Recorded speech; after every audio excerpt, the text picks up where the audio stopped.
Hi friends, ఈరోజు నేను కమ్మగా ఉండే పప్పుచారు తయారు చేయబోతున్నా. ఈ గ్లాస్ తోటి 2 గ్లాసులు తీసుకున్నా. 2 గిద్దలు. ఈ 2 గిద్దలు కందిపప్పు అనమాట. ఇవి ఈ కందిపప్పు తోటి పప్పుచారు తయారు చేద్దాము.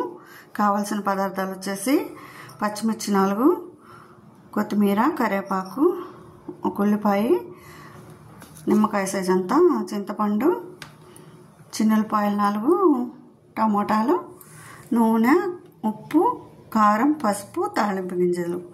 ఈ పదార్థాలతోటి మనము కమ్మగా ఉండే పప్పుచారు ఎలా తయారు చేయాలో చూస్తాను నేను. ఈ 2 గిద్దల పప్పు కుక్కర్లో శుభ్రంగా కడిగి మనము కుక్కర్ పెడదాము.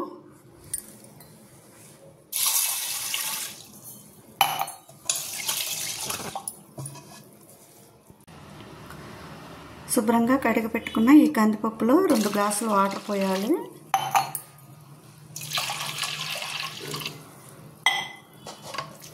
ఇప్పుడు వచ్చేసి టమోటా ముక్కలు కట్ చేసి పెట్టుకున్న టమోటా ముక్కల్ని యాడ్ చేయాలి.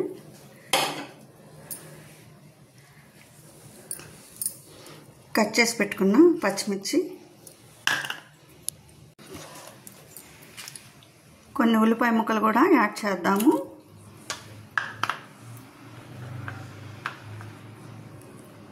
చిన్నులపాయలు కూడా యాడ్ చేద్దాము. 1/2 స్పూన్ పసుపు,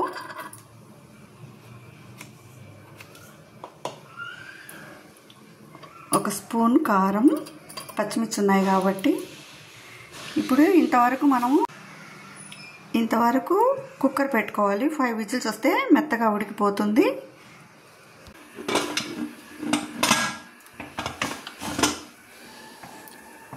5 విజిల్స్ వస్తే కుక్కరు అయిపోయినట్టే, మెత్తగా ఉడికిపోద్ది పప్పు. చింతపండుని కడిగి మంచిగా నానబెట్టాలి. ఈ గుజ్జు తయారు చేద్దాం. ఇప్పుడు 5 విజిల్స్ వచ్చేసాయి. స్టవ్ ఆపేసి వేడి చల్లారేలోపు తాలింపు రెడీ చేసుకుందాము. స్టవ్ వెలిగించి ఒక పాత్ర పెట్టి ఆయిల్ వేస్తున్నా. 1 గంట ఆయిల్ సరిపోతుంది. ఆయిల్ వేడెక్కిన తర్వాత తాళింపు గింజలు 1.5 స్పూన్ వేస్తున్నాను నేను.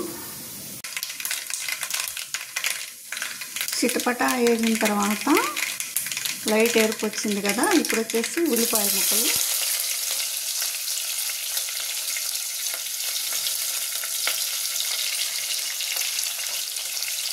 సన్నగా కట్ చేసి పెట్టుకోవాలి. చిన్నులపాయలు ఇవి కూడా వేయాలి. మంచి ఎరుపు వచ్చేంత వరకు వేగిద్దాము.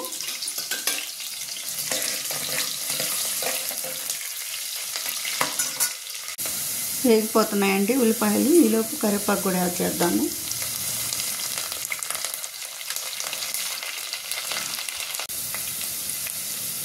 సన్నగా కట్ చేసుకున్న కొత్తిమీర కూడా యాడ్ చేద్దాము.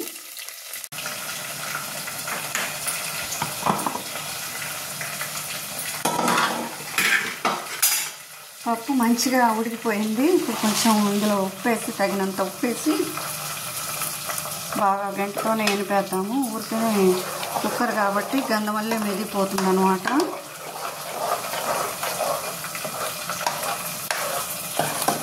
ఇప్పుడు మనము చింతపండు గుజ్జుని ఇందులో యాడ్ చేయాలి. చూసారా, ఊరిక గంటతోనే ఎనిగిపోయింది పప్పు. ఇప్పుడు ఇందులో చింతపండు గుజ్జుని యాడ్ చేద్దాము.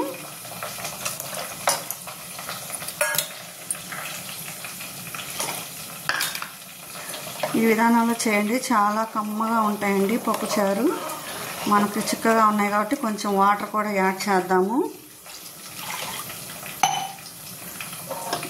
పలచగా కావాలన్న వాళ్ళు ఇంకొంచెం యాడ్ చేసుకోవచ్చు, చిక్కగా కావాలన్న వాళ్ళు ఈ విధంగా సరిపోతుంది.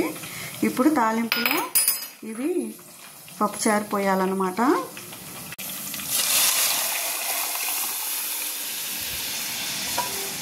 అంతేనండి, టేస్టీగా ఉండే పప్పుచారు రెడీ అయిపోయింది. బాగా తెరలిని అనుకోండి, స్టవ్ ఆపేస్తే చాలా బాగుంటాయి.